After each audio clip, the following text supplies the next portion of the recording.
የተወደዳችሁ አድማጭ ተመልካቾቻችን የዕለቱን ትኩስ መረጃ የምናጋራችሁ ይሆናል። ከመረጃዎቹ ጋር ድሬ ዜና እንሰኛለን። ላይክ፣ ሼር፣ ሰብስክራይብ በማድረግ ቤተሰብነቶን ይግለጹ። በቅድሚያም አርዕስተ ዜና የምናሰማ ይሆናል። ለኤርትራ ከባድ ማስጠንቀቂያ መሰጠቱ ተሰምቷል። የቀጠናው ውጥረት መባባሱ ጋጋሎ ተመላክቷል። ጥንቅሩን ይዘነዋል።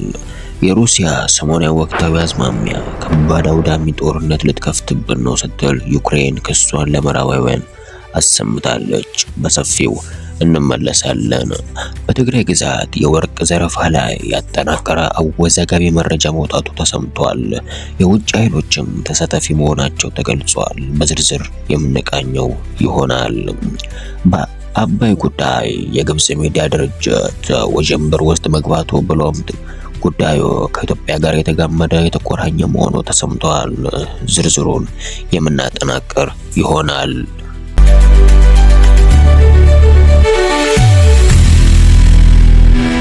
የኢትዮጵያ መንግስት በኤርትራ ላይ ያመለከተ የሚገኘው ወደ ሰፊነት ልጓም እንደሚበጅለትና ያለን ትዕግስት ተሟጦ ያለቀ መሆኑን የኢትዮጵያ ፌዴራል መንግስት የመጨረሻ ማስጠንቀቂያ መስጠቱን ሲገልጽ፣ በአንጻሩ የእንግሊዝ መንግስት ደግሞ ወደ ኤርትራ የሚደረገው ጉዞ ዜጎቹ እንዳያመሩ ቅድመ ማስጠንቀቂያ ሰጥቷል።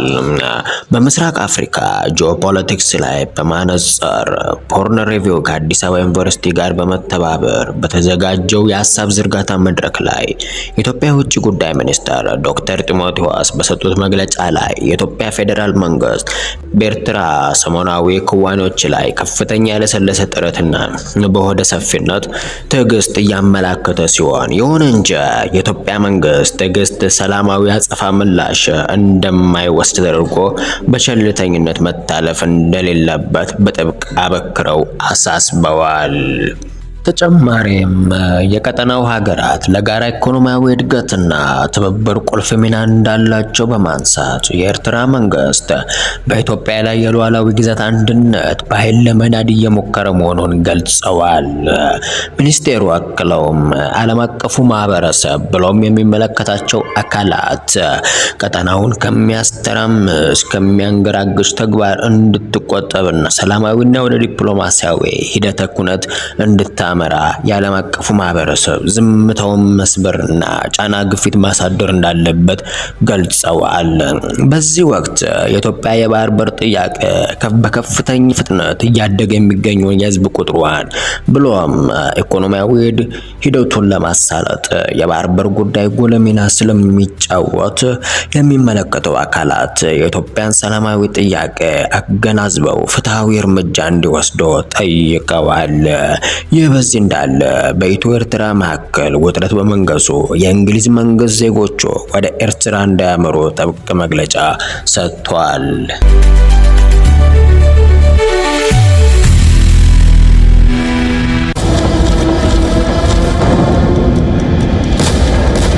የሩሲያ ሰሞናዊ ወታደራዊ አዝማሚያ ከባድ አውዳሚ ከድሮም የላቀ ጦርነት ልትከፍትብን ነው ስትል ዩክሬን ለምዕራባውያን ብሶቷን ክሷን አሰምታለች። በተያያዘ መረጃ የዩክሬን ዋና ከተማ ኪየቭ በሩሲያ ሰው አልባ ድሮኖች ስትናጥ መዋሏ ተሰምቷል። ከባድ ጥቃት ማስተናገዷ ታውቋል። አሁናዊ ወታደራዊ እርምጃ የጦርነቱን ዘለቄታዊነት የሚያመላክት ነው ተብሏል። በዚህ ጥቃት እስከ 9 ሰዎች በሕክምና እርዳታ በጥቃቱ ሳቢያ እያገኙ እንደሚገኝ ተገልጿል። ዩክሬን ወደ ሰላም ስምምነት እስካልመጣች ድረስ ጦርነቱ ተባብሶና ተንሰራፍቶ እንደሚቀጥል የሞስኮ ባለስልጣናት አስጠንቅቋል። ከሁለተኛው የዓለም ጦርነት ወደ ግዙፍና ውስብስብ አውዳሚ ውጊያ መሆኑ የሚነገረው የሩሲያና የዩክሬን ደም አፋሳሽ ጦርነት ዛሬም ተባብሶ መቀጠሉ ተሰምቷል።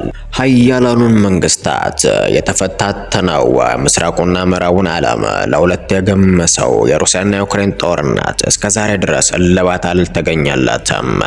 የመረጃ ብዙሃን ሚዲያ ተቋማት ይዘው በወጡት መረጃ መሰረት የዩክሬን ዋና ከተማ ኪየቭ በሰው አልባ ድሮኖች መደብደቧን አረጋግጧል ሲሉ ተደምጠዋል።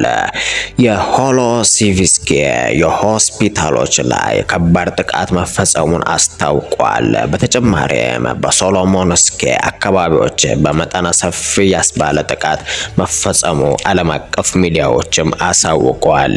በአሁኑ ሰዓት በዩክሬን ላይ የሚደርሰው ጥቃት የሩሲያን ፈጣን ግስጋሴ አመላካች ወታደራዊ ገጽታ ነው ተብሏል። በተያያዘ መረጃ የሩሲያ መከላከያ ሚኒስቴር ከዩክሬን ገጸ ምድር በመነሳት ከአጽናፈ ሰማይ ላይ ሲምዘገዘጉ የነበሩ 200 ሰው አልባ አውሮፕላኖችን መጥተው ማክሸፋቸውን ገልጸዋል። በተያያዘ መረጃ መሰረትም የዩክሬን 1300 ሰው አልባ አውሮፕላኖችንና 250 ሚሳኤል ጥቃት በሩሲያ ኃይሎች በ2024 ማስተናገዷ ይታወቃል። የሩሲያ ሰው አልባ አውሮፕላኖች በወደቅት ሌሊት ጥቃት የመሰንዘራቸው በአንጻሩ የዩክሬን ኃይሎች 216 ሰው አልባ የአውሮፕላኖችን በማሰለፍ የአጸፋ ምላሽ መስጠቷ ተገልጿል። ነገር ግን የሩሲያው አየር ኃይል ጥቃቱን ማክሸፉን መቀልበሱን ወታደራዊ የዜና አውታሮች አሳውቀዋል።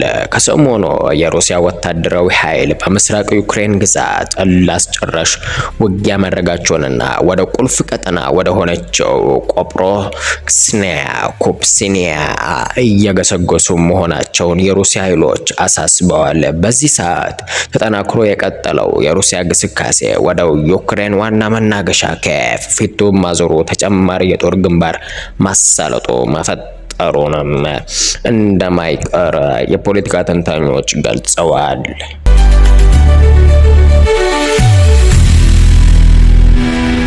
ትግራይ ግዛት የወርቅ ዘረፋ ላይ ያጠናቀረ አወዛጋቢ መረጃ መውጣቱ ተሰምቷል። የውጭ ኃይሎችም ተሳታፊ መሆናቸው ተገልጿል።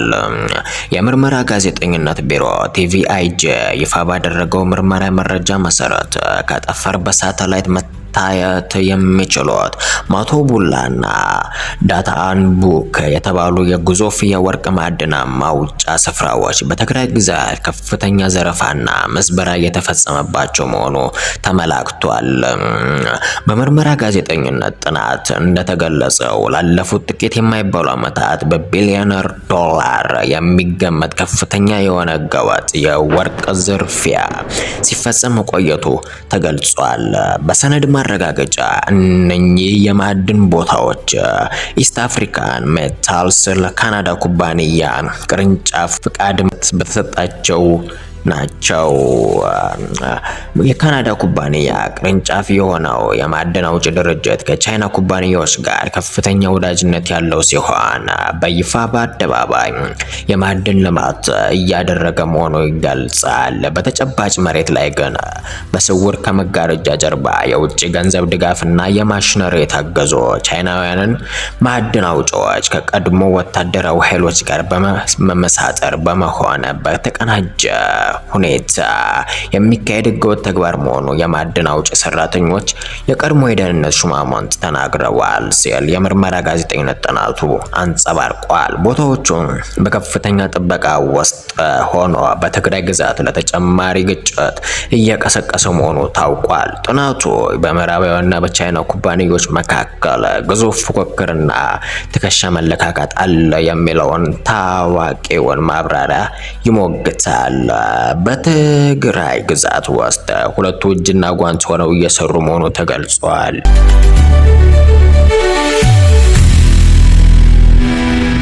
በአባይ ጉዳይ የግብጽ ሚዲያ ድርጅት ውዥንብር ውስጥ መግባቱ ብሎም ጉዳዩ ከኢትዮጵያ ጋር የተጋመደ የተቆራኘ መሆኑ ተሰምቷል። በግብጽ ከአባይ ጋር የተያያዘው ስያሜ መጠሪያ ውዥንብርና ውዝግብ ማስነሳቱ አቧራማ ጫሮ ተሰምቷል። ውዥንብር የተነሳው ከናይል ቲቪ ጋር በተያያዘ ነው። የሚዲያ ጣቢያው ከዚህ በፊት ናይል ቲቪ በሚል በአባይ መጠሪያ ስም ይገለጽ የነበረ ሲሆን ይሁንና በዚሁ በናይል ለወን ስም በማንሳትና አርማ ሎጎውን ጭምር በመለወጥ በአዲስ መጠሪያና ስም ራሱን ማንጸባረቁ በበርካታ ግብፃውያን ዘንድ ቁጣና አመጽ ብሎም አቧራ ማስነሳቱ ተመላክቷል። መገናኛ ብዙሃኑ የሚዲያው ጣቢያው በውጪ ለሚኖሩ ተደራሲያን በእንግሊዝኛና በፈረንሳይኛ መረጃዎችን የሚያካፍል ብሎም የሚያሰራጭ መሆኑ ይታወቃል። ጣቢያው መጠሪያ ስያሜውን የቀየረበት ምክንያት ከሌላ የሚዲያ ድርጅት ጋር ተመሳሳይነት ያለው በመሆኑ ገልጿል። የሚዲያ ጣቢያው ከበፊት የነበረው ሙሉ መጠሪያ ናይል ቲቪ ኢንተርናሽናል ነበር። ሆኖም ኢጂፕት ኒውስ ወደሚል ስያሜ መጠሪያ መቀየሩ ተመላክቷል። ውዥንብሩን ያስነሳው በዚሁ ስምና አርማ ሎጎ መለወጥ ሳቢያ መሆኑ ተገልጿል።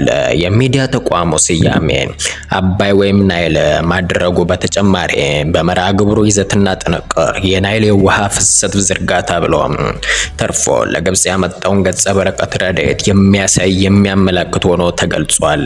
በተጨማሪም አባይን በተመለከተ ከሌሎች የግብጽ ሚዲያ ተቋማት በተለየ መልኩ የተለዩ ጥንቅሮችን፣ ሁኔታዎችንም ኩነትን ያንጸባርቃል። ቢሆንም በዚህ ሂደት ውስጥም የግብጽ መገናኛ ብዙሃን ሹማምንት የሚዲያ ተቋሙ መጠሪያ ስያሜውን እንዲቀይር ማስገደዶ በግብፃውያን በዲያስፖራዎች መካከል ጥያቄ አስነስቷል ብሎም ከባድ ተቃውሞ ማስነሳቱ መገናኛ ብዙሃን ዘግበውታል።